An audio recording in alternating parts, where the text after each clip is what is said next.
Et donc, les petits calculs politiciens auxquels nous assistons malheureusement ont tendance à noircir le tableau. Et vraiment, avec beaucoup, je le dis avec beaucoup d'humilité, avec en même temps beaucoup d'espoir, c'est que les comportements puissent véritablement changer. Si l'on veut que ce second mandat puisse être à la hauteur, à la mesure de l'espoir qu'il a suscité. Et donc nous devons être très vigilants par rapport à ça et ne pas avoir une approche, je dirais, romantique ou angélique des relations internationales. Je le répète encore une fois, les États n'ont que des intérêts. Ce sur quoi nous devons impérativement veiller, c'est que ces rapprochements ne puissent pas menacer notre souveraineté. C'est ça qui est important. Que ces rapprochements, ces alliances ne puissent pas nous porter préjudice. Et c'est pour cela que nous devons être attentifs en chaque circonstance. Si vous me posez la question de savoir si aujourd'hui Paris a la volonté de sanctionner Kigali, je vous réponds non, Paris ne sanctionnera pas Kigali.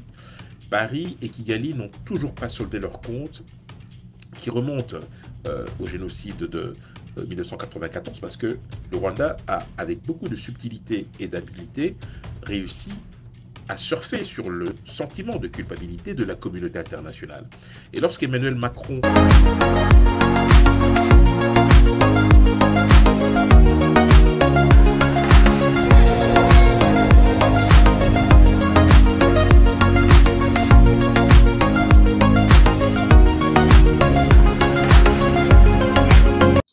De partout où vous nous suivez, soyez les bienvenus dans votre nouveau numéro de votre magazine depuis les États-Unis d'Amérique, où nous serons en connexion avec Washington, D.C.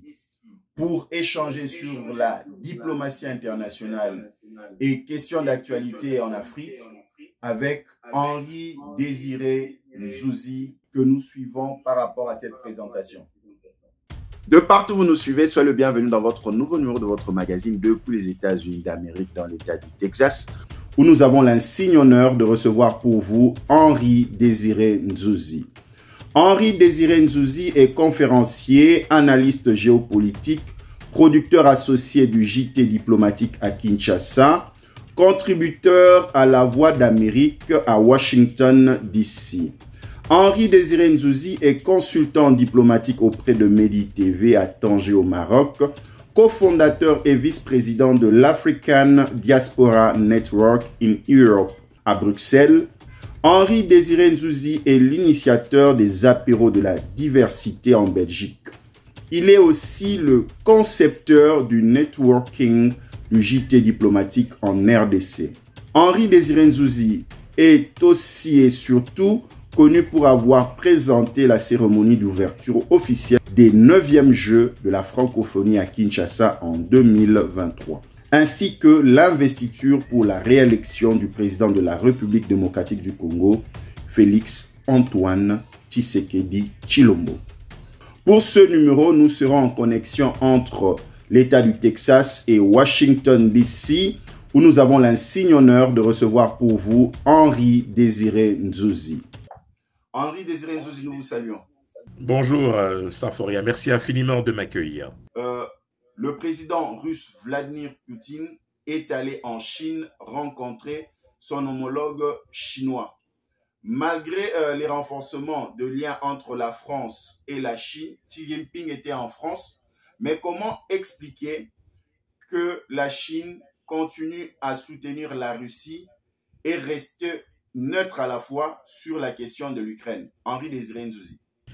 Je crois qu'il faut rappeler d'abord un principe fondamental selon lequel les États n'ont que des intérêts. Nous sommes dans un très grand échiquier sur lequel vous avez des acteurs majeurs qui, par leurs agissements, par leur comportement, par leur influence, impactent sur la marche du monde. Vous avez évoqué le voyage effectué par Xi Jinping en France, mais il ne faut pas voir dans ce voyage un rapprochement spectaculaire entre Paris et Pékin, que du contraire. Je dirais qu'il s'agit tout simplement d'une rencontre entre deux pays importants qui de surcroît sont membres du Conseil de sécurité et qui chacun ont une influence certaine, l'un au niveau de l'Union européenne et l'autre au sein des BRICS, mais aussi au sein du Conseil de sécurité. Le rapprochement stratégique auquel nous avons assisté depuis maintenant le début de l'opération spéciale russe en Ukraine entre Moscou et Pékin n'a rien de surprenant. Moscou et Pékin sont tous les deux membres du BRICS.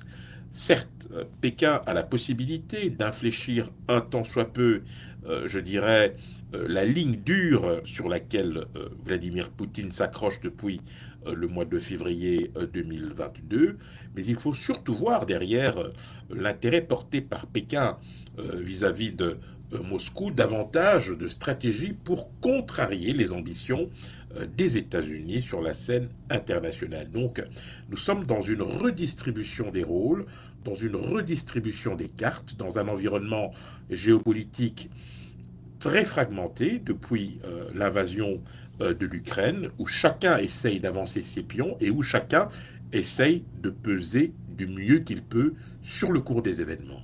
Est-ce que la Chine, par exemple, accepte que la situation en Ukraine puisse s'enliser sans solution malgré les résolutions? Vous savez, la Chine poursuit un double objectif. Le premier, évidemment, c'est de détrôner les États-Unis de sa place de numéro un en termes de puissance économique et commerciale. Ce sera chose faite d'ici une dizaine d'années. Et puis, d'autre part, la Chine essaye de tirer profit de l'isolement diplomatique de Moscou sur la scène internationale pour pouvoir s'afficher comme la puissance dominante. Et quand je parle de puissance dominante, je ne parle pas de puissance militaire parce que de ce point de vue-là, il n'y a aucun rapport entre la Russie et la Chine. Je rappelle que la Russie détient près de 6000 têtes nucléaires alors que les Chinois en disposent un peu plus de 500. Donc nous ne sommes pas sur ce terrain-là, mais nous sommes véritablement sur un terrain purement diplomatique, purement géopolitique et stratégique où vous avez effectivement une Chine qui connaît une croissance fulgurante, qui a effectivement des atouts à faire valoir et qui joue pleinement son rôle, à la fois pour contrarier les ambitions américaines, puisque vous savez qu'il y a une guerre larvée depuis de très longues années, notamment sur le plan commercial. Je rappelle qu'il y a de cela quelques semaines, le Congrès des États-Unis a adopté un certain nombre de mesures contre le réseau social TikTok, ce qui montre bien la menace que représente du point de vue américain la Chine en termes de réseaux sociaux, et puis le fait que les Chinois ne manquent pas d'occasion pour précisément avancer leurs pions. Tant que cela peut contrarier les États-Unis, c'est toujours bon à prendre, et le rapprochement avec Pékin, avec Moscou, pardon, procède de cette stratégie. En parlant de TikTok, est-ce que les Américains ont peur de l'espionnage chinois à partir de ces applications de communication? Oui, bien sûr. Vous savez, les Chinois, même s'ils, je dirais, répètent à l'envi que telle n'est pas leur intention, mais nous ne sommes pas dupes. Les États-Unis se comportent exactement de la même manière avec leurs différents réseaux sociaux. On les connaît, on ne va pas les citer ici. De la même manière que les Chinois utilisent les mêmes armes que les Américains dans cette guerre commerciale. Je dirais que c'est de bonne guerre. Et donc, je pense que de ce point de vue-là, il n'y a pas véritablement de débat à avoir. Chacun défend ses intérêts, chacun essaye du mieux qu'il peut de peser dans un environnement international où la guerre n'est plus seulement militaire, commerciale ou économique, elle devient cybernétique, elle devient technologique, et celui qui prendra de l'avance dans ce domaine prendra effectivement date pour les prochaines années. Nous avons remarqué ces derniers temps dans les campus universitaires à travers le monde les manifestations des étudiants pour soutenir la cause palestinienne contre Israël. Comment expliquer ces phénomènes qui a pris de l'ampleur dans les campus américains, en Europe et partout dans le monde? Lorsque vous prenez les différentes administrations américaines, on peut commencer à l'administration Kennedy jusqu'à l'administration Biden en passant par Nixon, Gerald Ford, Carter, Ronald Reagan, Bill Clinton, les Bush père et fils et Obama, vous avez un fil conducteur, c'est un soutien indéfectible et inconditionnel à Israël. Et donc, de ce point de vue-là, l'administration américaine, sous toutes les présidences, n'ont jamais fait mystère de leur volonté de soutenir, de protéger et d'accompagner l'État hébreu dans sa stratégie de protection pour justement conjurer le sort qui avait été réservé au peuple juif durant la Deuxième Guerre mondiale. Aujourd'hui, nous avons une situation qui a démarré le 7 octobre. Je parle évidemment de la situation la plus récente, hein, sans faire abstraction aux différentes guerres israélo-arabes qui ont commencé dès 1948, qui se sont poursuivies en 56, en 67 avec les guerres des 6 jours, en 73 avec la guerre du Kippour, en 82 avec la guerre du Liban, en 2006 avec l'intifada et tout le reste. Eh bien, aujourd'hui, nous sommes dans une nouvelle bascule où vous avez effectivement les événements du 7 octobre qui ont plongé le monde dans l'effroi et qui ont incité Israël à prendre des mesures de rétorsion. Et ces mesures ont été jugées, à mesure que le conflit se poursuivait, comme étant disproportionnées. Alors, c'est vrai que quand on prend le bilan du 7 octobre, on est à plus ou moins 1500, je prends une fourchette très large, 1500 Israéliens qui ont été massacrés dans des conditions effroyables. Et quand vous prenez le bilan le plus récent qui est communiqué par les autorités du Hamas, nous avons, même s'il faut rester très prudent avec les chiffres, nous approchons les 35-36 000 victimes. On voit là qu'il y a quelque chose qui pose véritablement problème, sans compter les déplacements massifs de population, le fait que la bande de Gaza ait été complètement rasée et qui a effectivement provoqué un éveil des consciences, pas seulement dans les opinions publiques occidentales, mais dans les foyers de réflexion que sont les universités qui ont décidé de prendre, je dirais, le contre-pied de la position traditionnelle défendue par les États-Unis. D'ailleurs, l'Amérique n'est pas seule dans ce cas-là. On a vu également en France des manifestations au niveau de Sciences Po, que ce soit à Bordeaux ou à Paris. On a vu des marches de soutien aux Palestiniens qui, je le rappelle, ne doivent pas être interprétées comme des marches anti-israéliens ou contre les Juifs, mais plutôt comme une manifestation de soutien pour un peuple qui, effectivement, depuis plusieurs années, hein, a du mal véritablement à trouver ses marques en ayant au moins ce droit légitime à pouvoir occuper un territoire, ce qui nous ramène évidemment à la solution à deux États. Ce qui s'est passé aux États-Unis, ce qui se passe à l'heure actuelle en France ou dans d'autres établissements, n'est que la manifestation d'un ras-le-bol par rapport à une situation qui est jugée disproportionnée en termes de réponse de la part d'Israël. Et c'est aussi une manière de rappeler que, indépendamment de ce qui a pu se passer effectivement le 7 octobre, eh bien, la question israélo-palestinienne reste véritablement au cœur des préoccupations et qu'elle cristallise un certain nombre de comportements et de réactions, notamment dans les pays arabes, et que cela risque d'isoler encore plus Israël si des deux côtés, parce que je rappelle quand même que les autorités israéliennes, à l'heure actuelle, je parle du gouvernement, c'est un gouvernement de droite avec des nationalistes qui, eux, ne veulent pas entendre parler d'une solution à deux États. Et puis vous avez le Hamas qui n'est pas du tout représentatif de l'opinion majoritaire en Palestine et qui a aussi de son côté eu à cœur, je dirais, de terroriser les populations pour justement se lancer dans une aventure qui aujourd'hui est sans issue. Et donc de ce point de vue-là, il y a effectivement matière à réflexion et je pense qu'il faudrait que dans les deux camps émergent, je dirais, des consciences qui puissent privilégier l'intérêt général plutôt que de se lancer dans une surenchère qui ne fera qu'un seul perdant, c'est le peuple palestinien. Comment expliquer, malgré plusieurs résolutions des Nations Unies appelant à la cessation des hostilités pour préserver la vie humaine et endiguer la crise humanitaire qui se vit actuellement dans la bande de Gaza en Palestine, comment expliquer que toutes les résolutions prises pour Israël n'est pas respectées? Et nous avons aussi le cas du Rwanda. qu'est-ce que les Nations Unies doivent faire pour que ces résolutions soient respectées? Alors, pour ce qui est des résolutions qui sont prises justement pour essayer un temps soit peu de trouver une solution durable au conflit, vous avez deux cas de figure qui se présentent.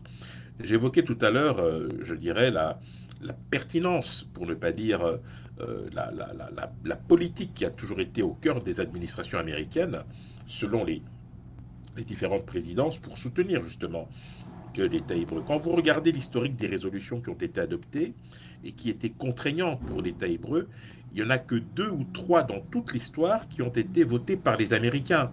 La plupart ont été rejetées ou ont fait l'objet d'un embargo de la part des États-Unis.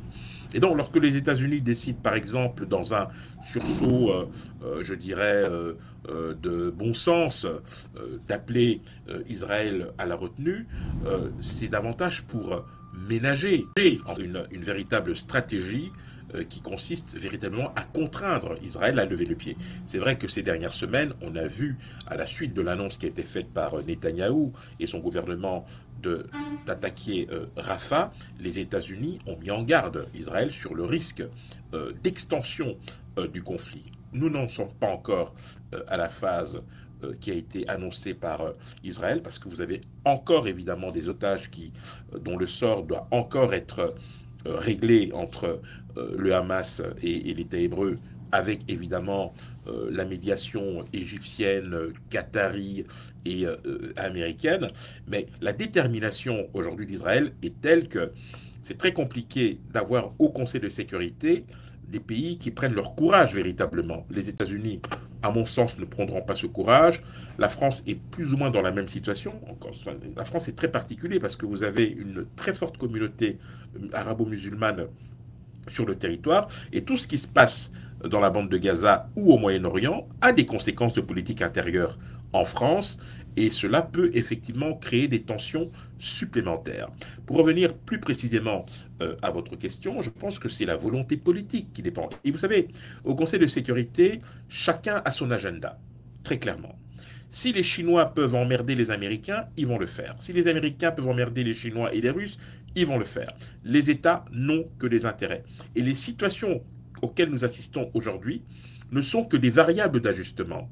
C'est-à-dire des situations que vous utilisez à votre avantage pour soit rétablir un certain équilibre ou tout simplement reprendre l'initiative. Et nous sommes véritablement dans un jeu de dupes, une sorte de partie d'échecs où chacun compte les points sans se soucier des conséquences que cela pourrait avoir sur les populations concernées. Et je rappelle que dans cette situation qui prévaut à Gaza, les deux principales victimes, c'est le peuple israélien et les Palestiniens. Je dis bien le peuple.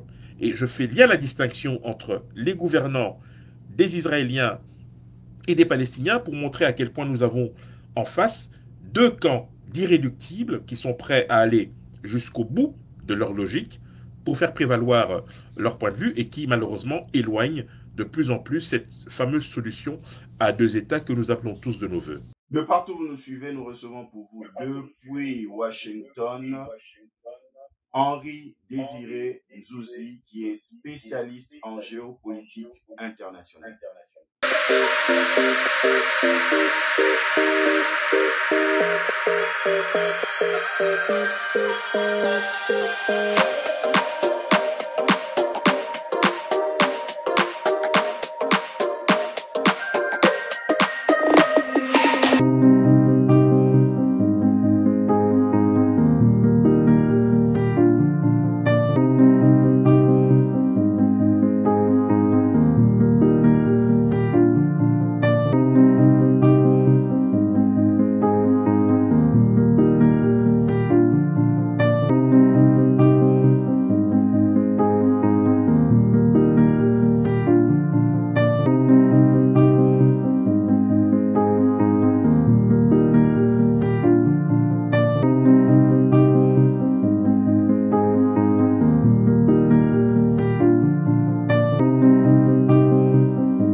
Nous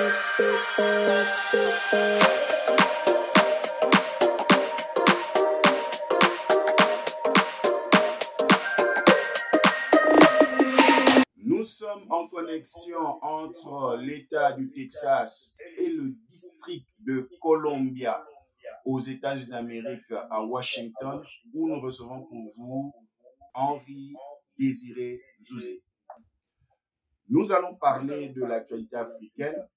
Le Tchad a un nouveau président, le fils de l'ancien président Idriss Déby. Quelle lecture faites-vous de la situation au Tchad? Est-ce qu'il y a une certaine crédibilité parce que nous le savons que c'était la junte militaire qui avait pris le pouvoir? Alors, on va essayer d'y aller de manière chronologique. Donc, nous sommes en 2021. Idriss Déby est assassiné dans des conditions qui, aujourd'hui encore, restent à déterminer.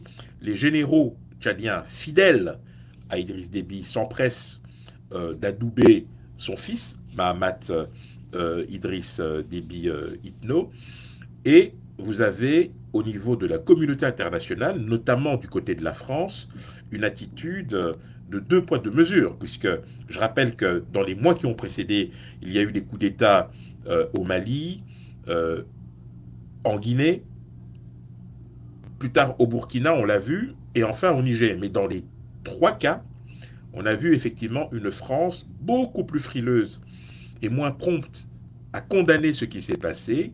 Et on a plutôt eu le sentiment que Paris manœuvrait en coulisses pour préserver l'essentiel. Parce que je rappelle qu'aujourd'hui, le Tchad est le seul pays d'Afrique, en tout cas de la partie sahélienne, où la France peut encore exercer une certaine influence. Puisque vous le savez, la France a été chassée du Burkina, du Mali et du Niger, les obligeant à délocaliser tout le dispositif Barkhane qui avait été mis en place depuis 2013.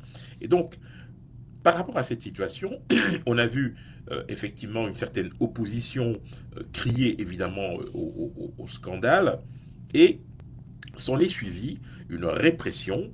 Le point culminant était en 2022, je rappelle, le 20 octobre, lorsque près de 300 manifestants qui ont été massacrés. Ces derniers avaient été appelés à manifester par le parti Les Transformateurs, qui a été créé en 2018 par Succès Masra. Ce dernier, à la suite de la répression, sera contraint à l'exil, et le gouvernement, en tout cas la junte conduite par Mahamat Idriss Déby, va réprimer à tout vent, ce qui va contraindre ce dernier à une forme d'accord de réconciliation, qui sera d'ailleurs parrainé par la communauté économique des États d'Afrique centrale sous la présidence de Félix Antoine Tshisekedi Tshilombo. Et donc le 31 octobre 2023, vous avez cet accord de réconciliation qui est signé et qui prévoit notamment le retour de tous les opposants qui sont partis en exil, au premier rang desquels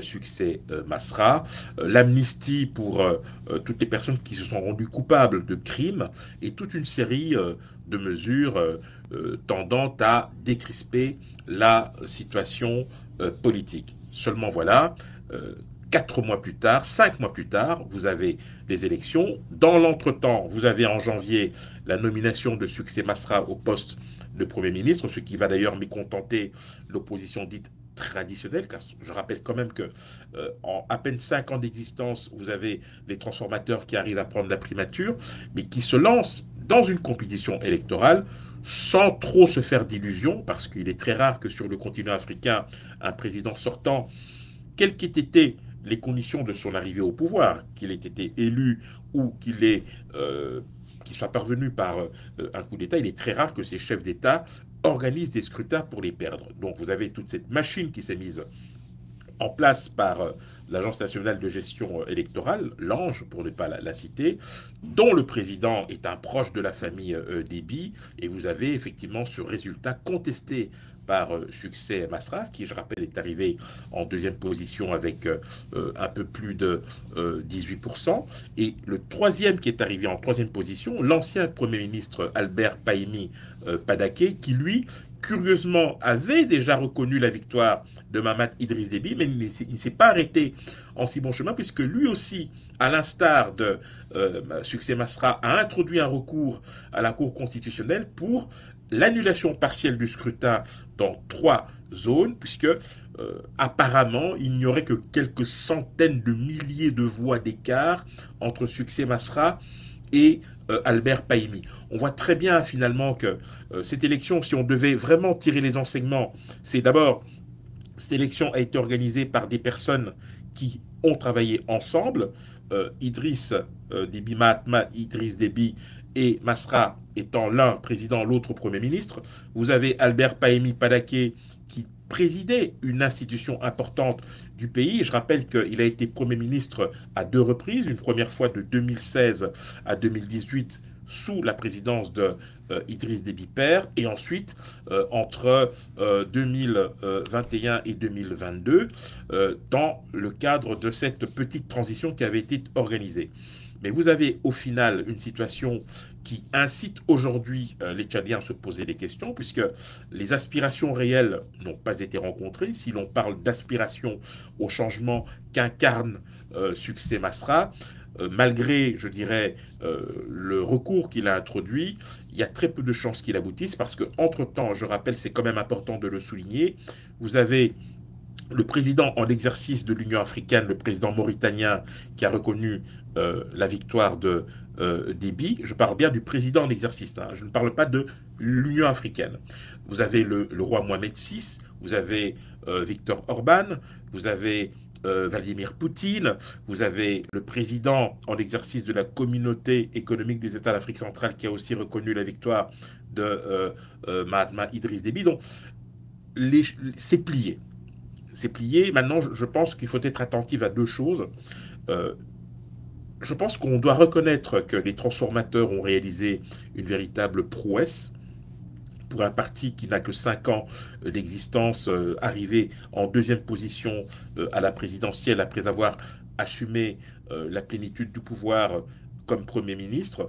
Il y a maintenant les élections législatives dans quelques mois, et je pense que plutôt que de se lancer dans un bras de fer qui sera de toute façon couru d'avance et qui sera, je dirais, catastrophique pour tout le monde, il vaudrait mieux se concentrer sur les législatives où là, de mon point de vue évidemment, je donne mon point de vue d'analyste, les transformateurs auront une belle possibilité de revanche, sachant par ailleurs que tout le monde s'accorde à dire que le scrutin a été entaché d'irrégularités. Vous avez certains bureaux de vote qui ont fermé, vous avez des militaires qui emportaient les urnes, vous avez des observateurs qui n'ont pas pu être déployés comme il se devait, mais vous avez malheureusement une opposition morcelée, divisée, mais qui sert d'alibi à Mahamat Idriss Déby. Parce que Idriss Déby, dont on sait que la légitimité est extrêmement fragile, a précisément besoin de cette opposition, même morcelée, pour se légitimer. Et c'est pour cette raison que je prédis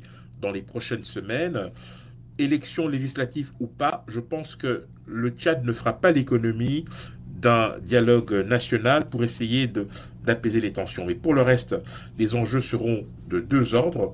Le premier, sécuritaire. Je rappelle que le Tchad est un pays pivot dans la lutte contre le terrorisme. Les Américains et les Français essaient de se rassurer du mieux qu'ils peuvent. Récemment, les Tchadiens avaient demandé le départ des Américains. Ces derniers font de la résistance. On verra ce qu'ils mettront dans la balance. Paris se maintient parce que c'est le seul endroit en Afrique centrale, à part le Gabon, où la France peut encore jouer un rôle relativement important. Donc ça va se jouer sur le plan sécuritaire et bien évidemment sur le plan de politique intérieure. Il faudra que Mahatma Idriss Déby puisse prendre des initiatives qui puissent à la fois rassurer la communauté internationale, la sous-région, mais surtout sur le front interne, une population qui n'en finit pas de payer les pots cassés. Henri Désiré Nzouzi, parlant du Sénégal, est-ce que le nouveau président sénégalais, Diomaye Faye, a l'aura ou aura l'aura d'un Macky Sall? Et quand vous prenez la ligne de son premier ministre Sanko, il a reçu Mélenchon au pays et tout ce message contre la France, est-ce que cela va servir à quelque chose? Vous savez, je serais tenté de dire que nous restons encore dans l'ordre du symbolique, mais il faudrait que... Enfin, je pense que l'exercice a quand même ses limites, parce qu'il y a un moment où vous avez la réelle politique qui reprend ses droits. C'est un peu dans l'air du temps de taper sur Paris, de taper sur Washington, sur les Occidentaux. Et je pense que c'est mérité, parce que quand on regarde la manière dont les Occidentaux se sont comportés en Afrique, hein, en conquérant, de manière méprisante, condescendante, on peut effectivement comprendre la réaction des Burkinabés, des Maliens, des Nigériens et des Guinéens. Aujourd'hui, le Sénégal a connu un véritable séisme politique avec l'arrivée du nouveau président et de son mentor politique, hein, Ousmane Sonko. Nous verrons comment les choses s'articuleront, mais c'est vrai que les deux veulent donner un gage par rapport à leurs électeurs. Je note que dans ce tandem, le président Faye me semble un peu moins, je dirais, radical que Sonko. Et vous savez, on ne peut pas solder ses comptes du jour au lendemain. Si on considère que la France a laissé un passif douloureux au Sénégal, ce n'est pas du jour au lendemain que ce passif sera effacé. Les choses devront aller à leur rythme. Les changements brusques, les ruptures brutales n'ont jamais été porteuses. Et donc, il faudrait faire très attention dans cette stratégie de rupture pour ne pas à la fois bousculer des choses qui ont pris du temps à se mettre en place et qui bénéficient quand même, quoi qu'on en dise, aux populations. Il faut que les réformes se fassent de manière douce, que l'on s'attaque certes à des symboles, mais en réfléchissant bien sur les conséquences que cela pourrait apporter. Mais je voudrais aussi que l'on sorte un peu des slogans. Parce que je trouve que depuis quelques années maintenant, il y a beaucoup de surenchères. Une chose est d'accabler les Occidentaux pour leurs méfaits, pour leur interventionnisme. C'est tout à fait justifié, ce qui d'ailleurs explique la montée en puissance de puissances émergentes comme la Chine, la Russie, la Turquie, l'Inde, le Japon sur le continent. Mais il ne faut pas jeter le bébé avec l'eau du bain. Et je crois qu'il ne faut pas non plus occulter la part de responsabilité des Africains dans leur propre situation. Ce sont des élites corrompues qui ont parfois laissé la France et les Occidentaux faire tout et n'importe quoi, avant évidemment de tourner le dos à ces puissances. Mais il faut que chacun, à un moment donné, puisse avoir le courage de se regarder en face et de se dire, voilà, sur ce point-là, on a déconné, sur ce point-là, nous avons essayé, sur ce point-là, nous n'avons rien pu faire. Et je pense qu'il faudrait qu'il y ait une meilleure prise en compte rationnelle de la réalité, des véritables enjeux, plutôt que, comme ça, se lancer ou se donner vers d'autres partenaires qui, certes, ont, je dirais, toute la légitimité pour venir en Afrique. Je pense évidemment aux Russes qui sont effectivement actuellement les chouchous hein, de beaucoup de gens sur le continent, mais il ne faudrait pas que le réveil soit douloureux, parce que la Russie, à l'instar de la Chine, à l'instar de la France et des États-Unis, n'ont que des intérêts. Henri Désiré Nzouzi, vous l'avez évoqué, nous allons parler de ces États qui ont à leur tête des personnalités militaires. Vous avez le Niger, le Gabon, vous avez le Mali, le Burkina Faso. Heureusement que le Tchad vient de s'en sortir. Est-ce qu'aujourd'hui on peut dire qu'ils sont légitimes par rapport à la CEDEAO, par rapport à l'Union africaine, par rapport aux organismes internationaux? Parce qu'il y a un fait, ils sont là, ils dirigent et ils sont au pouvoir. Alors, il y a deux grilles de lecture, je pense. Il y a celle des principes. Un coup d'État ne peut pas placer au pouvoir un pouvoir légitime, parce que là, nous ouvrons la boîte de Pandore. Mais vous avez un débat qui consiste à dire, oui, mais si c'était le seul moyen de mettre un terme à une situation inacceptable, alors là, effectivement, la discussion peut être ouverte. Et puis, vous avez une deuxième grille de lecture qui est beaucoup plus, je dirais, conjoncturelle et liée aux enjeux, aux implications, et je dirais même à la limite au rapport entre les États. Vous savez, les Africains n'aiment pas se sanctionner entre eux. officiellement. Ce que la CEDEAO a fait vis-à-vis du Burkina, du Mali et du Niger, c'est quelque chose de tout à fait nouveau. Les Africains n'ont jamais été habitués à cela. La CEDEAO n'a fait qu'appliquer sa charte. Je rappelle, la CEDEAO, c'est depuis 1975, c'est 18 pays, sinon on enlève les 3 ou 4 qui ont été exclus des instances décisionnelles, vous avez des pays qui forment une communauté d'intérêts, une union économique et monétaire qui n'a pas si mal marché. Mais ces pays ont été confrontés à des problèmes de gouvernance et des problèmes de sécurité. On a vu progressivement les différents euh, chefs d'État élus être incapables de juguler la menace terroriste et partant de là, djihadiste. Et c'est à ce moment-là que vous avez effectivement des hommes en armes qui prennent leurs responsabilités.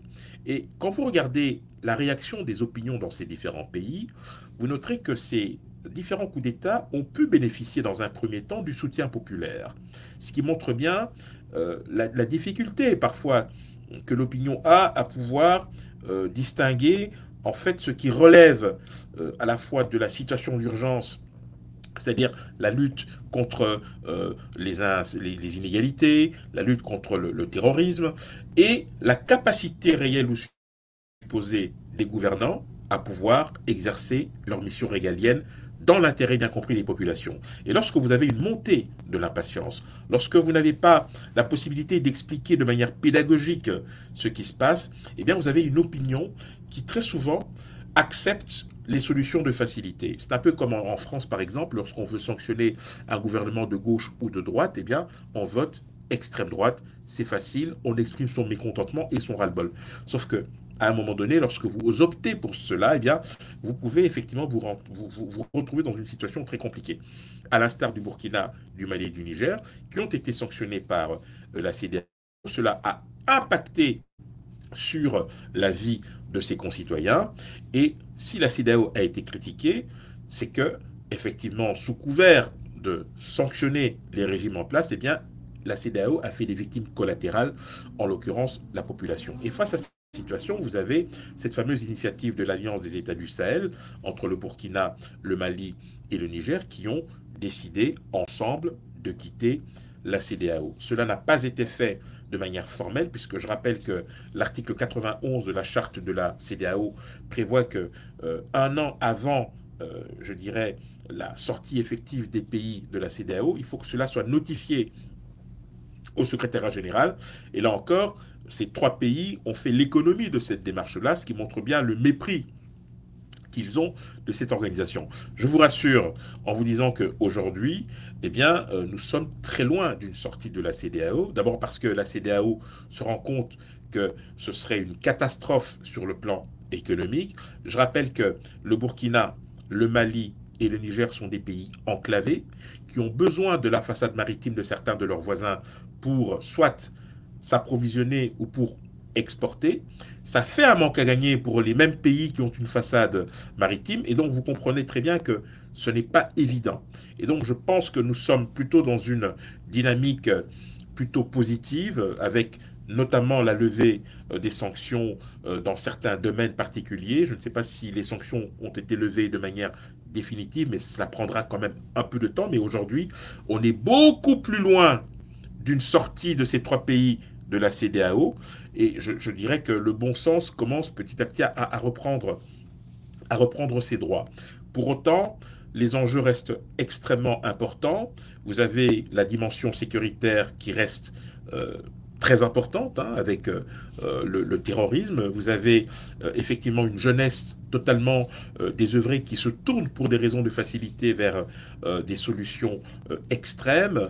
Vous avez une aversion totale pour le modèle occidental parce qu'il est accusé de tous les maux. Et puis vous avez une faillite de ces différents États parce que la gouvernance n'a pas donné de résultats concrets et parce que vous avez aussi et surtout des divergences en termes ethniques, en termes de tradition, en termes de modèles de société dans des pays qui sont encore à la croisée des chemins, en fait, et qui véritablement se cherchent encore. De partout où vous nous suivez, nous recevons pour vous Henri Désiré Nzuzi, depuis le district de Columbia aux États-Unis d'Amérique à Washington.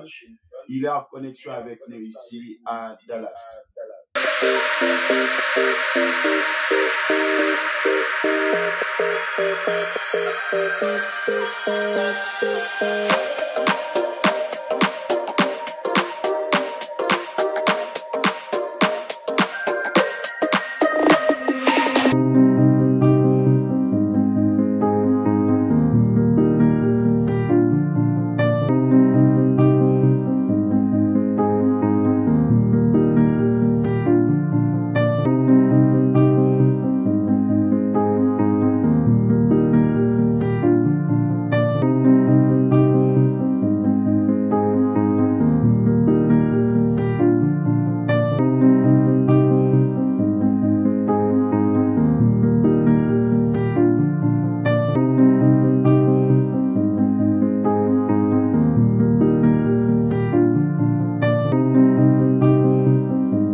De partout où nous suivez, nous avons l'insigne honneur d'être en compagnie d'Henri Désiré Nzuzi, spécialiste en géopolitique internationale.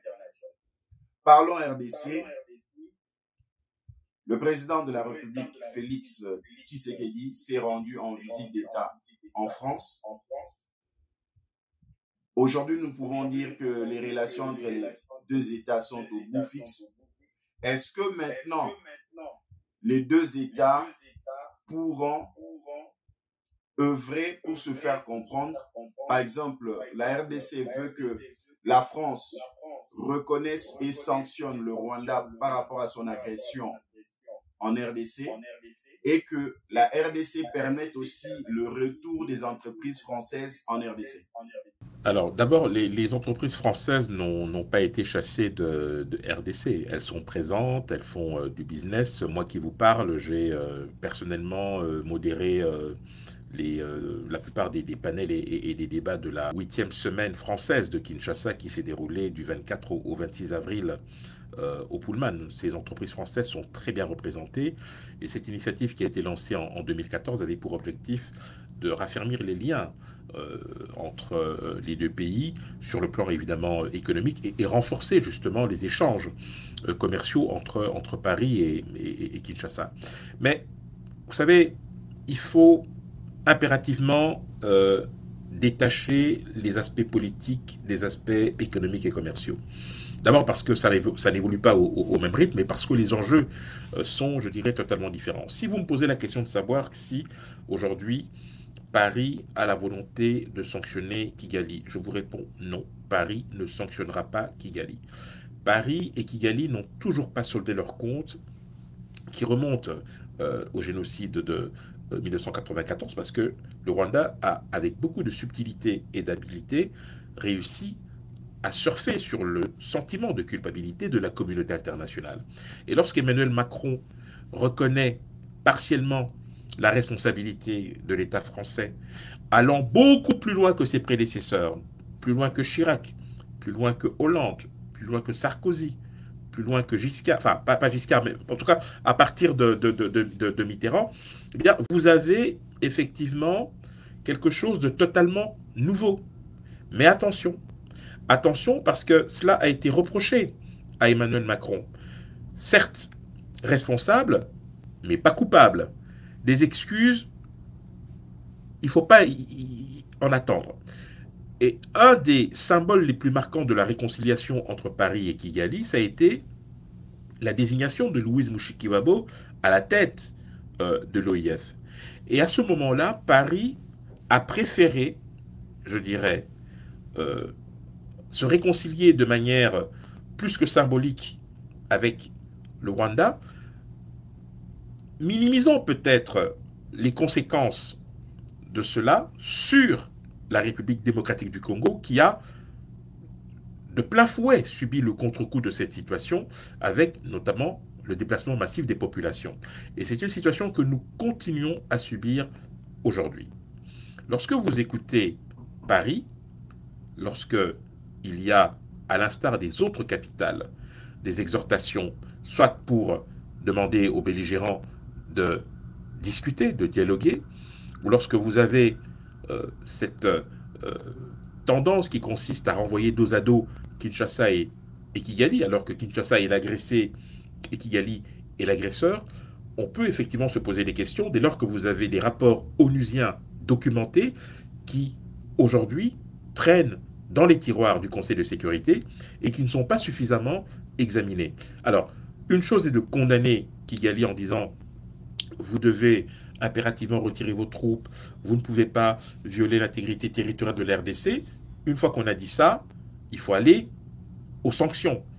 Et les sanctions n'arrivent pas pour trois raisons. La première, c'est que aujourd'hui, le Rwanda est considéré par le département des opérations de maintien de la paix des Nations Unies comme étant le quatrième contributeur dans les opérations de maintien de la paix. Vous avez les troupes rwandaises qui sont en Centrafrique, sous mandat onusien. Vous avez les troupes rwandaises au Mozambique, dans le Cabo Delgado, sous mandat de l'Union européenne, puisque l'Union européenne finance à hauteur de 20 millions d'euros par an cette opération. Et vous avez récemment les Britanniques, avec leur fameuse loi sur les migrants, qui ont dealé avec Kigali pour accueillir les migrants sur leur territoire. Vous avez donc un pays qui, tout en se victimisant, en essayant de conjurer le risque d'un nouveau génocide, se rend disponible dans les opérations de maintien de la paix et accepte d'accueillir des migrants. Que voulez-vous que les autres puissent dire, que les Nations Unies puissent dire, que le Royaume-Uni puisse dire, que l'Union européenne puisse dire? L'Union européenne qui, par ailleurs, n'a pas hésité à signer un mémorandum d'entente sur les minerais stratégiques avec un pays qui n'en est pas producteur. On peut effectivement se poser des questions et on peut aussi légitimement se demander pourquoi nous, en tant que Congolais, nous ne sommes pas suffisamment proactifs pour pouvoir, je dirais, contrecarrer tout ce qui est en train de se passer. Ne nous contentons pas des condamnations, soyons beaucoup plus proactifs sur le plan diplomatique en exigeant des sanctions au-delà des condamnations. N'hésitons pas à utiliser les mêmes armes que nos adversaires. Je rappelle que le Rwanda est dans la transgression depuis toujours. Et vous savez, en relations internationales, parfois la transgression, et je vais être un peu cynique en vous le disant, la transgression fait parfois bouger les lignes. Et je pense que nous ne devrions pas hésiter à utiliser les mêmes armes que nos adversaires. Un dernier élément, si vous le permettez. Je pense que le Rwanda se nourrit aussi de nos propres faiblesses. Parce que si nous nous plaignons en permanence du manque de soutien de la communauté internationale, je ne pense pas que ce soit la meilleure image que nous puissions donner d'un pays qui soit en capacité justement de rétablir son autorité. Nous devons prendre des mesures sans avoir à en référer à qui que ce soit. Nous sommes un pays agressé, nous devons nous défendre par tous les moyens nécessaires et nous ne devons pas subir des dictats de qui que ce soit pour nous appeler à la retenue ou à la désescalade, parce qu'il s'agit de l'avenir de nos enfants, il s'agit de l'avenir de notre pays, dont chaque centimètre carré doit être impérativement défendu. Et de ce point de vue-là, la RDC ne s'excusera jamais de s'adjoindre les services des partenaires qui le souhaitent ou de nouer les alliances qui pourraient lui permettre de sortir durablement de cette situation. Dans cette même ordre d'idée, est-ce que le président Félix Tshisekedi et le gouvernement congolais doivent faire attention au rapprochement entre Kigali et Brazzaville, Libreville et Dakar? Est-ce que la RDC doit défendre ses intérêts auprès de ces pays qui sont plus proches? Oui, bien sûr.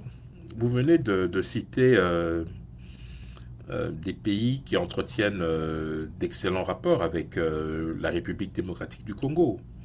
Quand vous regardez la position de notre pays, 9 voisins, nous occupons 60% du bassin du Congo, le bassin hydrographique.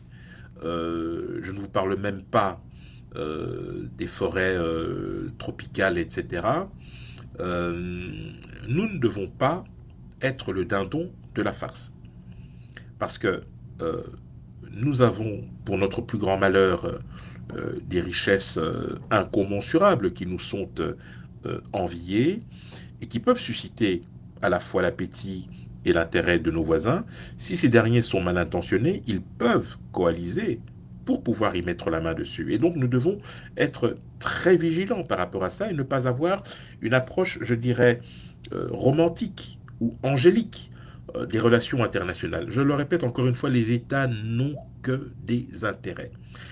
Que le Congo-Brazzaville et le Rwanda opèrent un rapprochement, ça n'a rien d'exceptionnel. Ce sont deux pays qui entretiennent des relations diplomatiques, des relations d'amitié et de coopération, de la même manière que nous avons eh bien, cette latitude de pouvoir souscrire librement à d'autres engagements internationaux en nouant les alliances ou les partenariats qui nous plaisent. Ce sur quoi nous devons impérativement veiller, c'est que ces rapprochements ne puissent pas menacer notre souveraineté. C'est ça qui est important.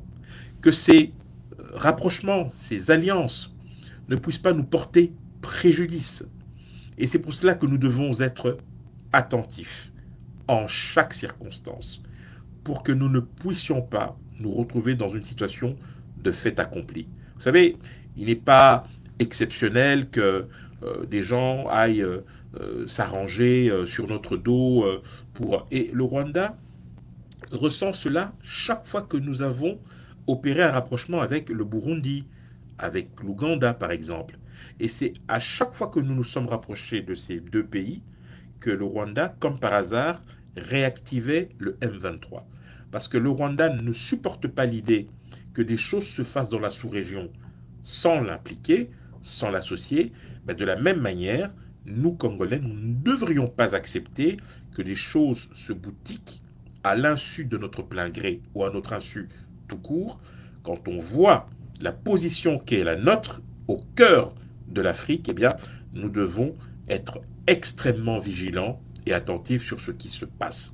Et c'est pour cette raison que je plaide, à titre personnel, pour que, au sein de notre diplomatie, plutôt que d'avoir cette diplomatie de représentation uniquement, on voyage, on va à New York, on va à Genève, on va porter un plaidoyer, etc., que nous soyons beaucoup plus proactifs en ayant des structures ad hoc qui sont chargées en permanence de réfléchir sur la manière d'anticiper les menaces, sur la manière de pouvoir accompagner la vision du chef de l'État, sur la manière de pouvoir créer d'autres types d'alliances, pour que nous ne soyons pas chaque fois en situation de subir ce qui nous est imposé. Parce que ça, c'est un sentiment que nous avons, que nous ressentons en tant que spécialistes sur ces questions-là. Nous devons sortir de ce statut de victimisation, de plainte, nous devons prendre les devants. Et je pense que c'est cela qui nous fera respecter sur la scène internationale. De partout où vous nous suivez, nous recevons pour vous depuis Washington Henri Désiré Nzouzi, qui est spécialiste en géopolitique internationale.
ce magazine avec une note d'espoir.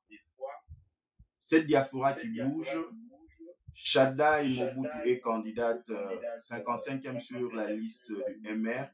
Qu'est-ce que vous pouvez en dire?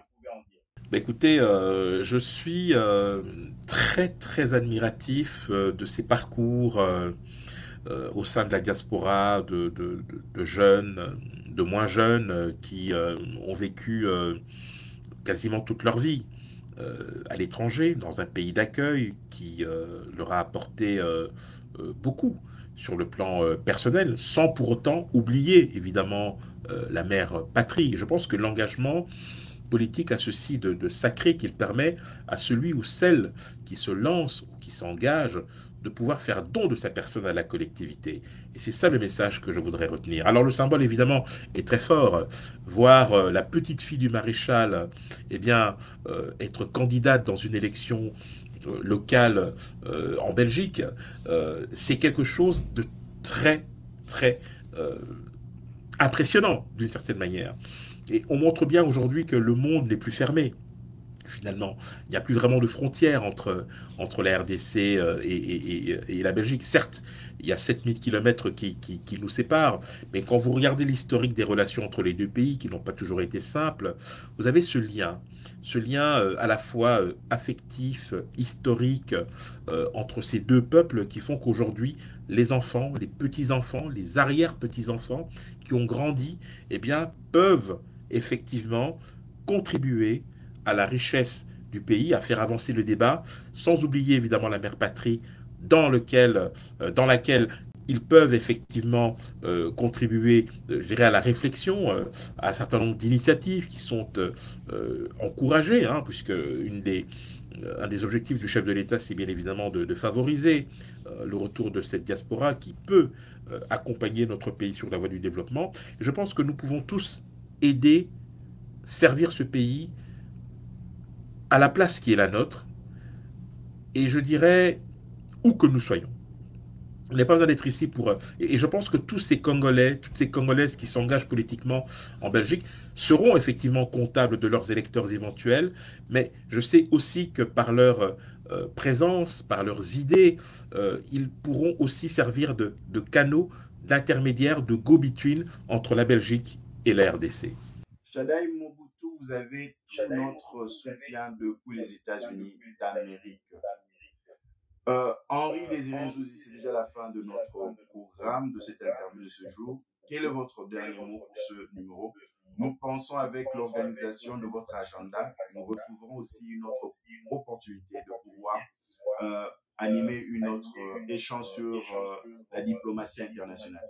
Non, une fois n'est pas coutume, je voudrais vraiment ici exprimer un souhait. Vous savez, nous sommes toujours dans l'attente d'un gouvernement en République démocratique du Congo. Nous sommes dans l'attente de l'installation du bureau définitif du Parlement et du Sénat. Je voudrais vraiment ici lancer un appel à tous les opérateurs politiques pour qu'ils puissent véritablement se dépasser. La prestation de serment du chef de l'État le 20 janvier 2024, et je sais de quoi je parle, j'étais en première ligne puisque j'ai présenté la première partie de cette cérémonie, a été d'une solennité exceptionnelle. Et je pense que dans l'histoire des pays africains, je pense que vous aurez du mal à trouver la trace d'un événement similaire ayant réuni un tiers des pays africains.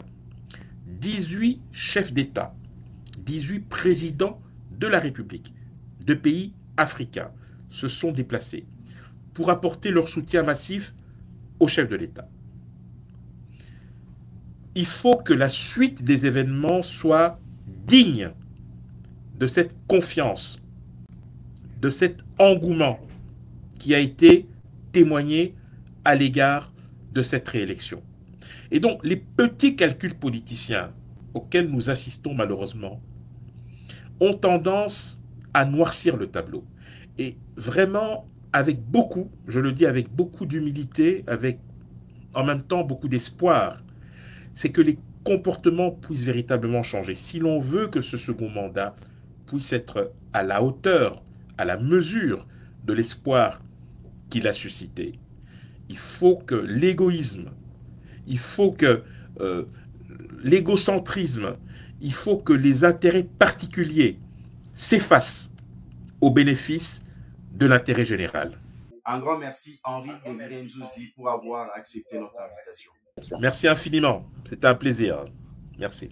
De partout où vous avez suivi, nous étions en connexion avec Washington, où nous avons reçu pour vous Henri Désiré Nzouzi, spécialiste en géopolitique internationale.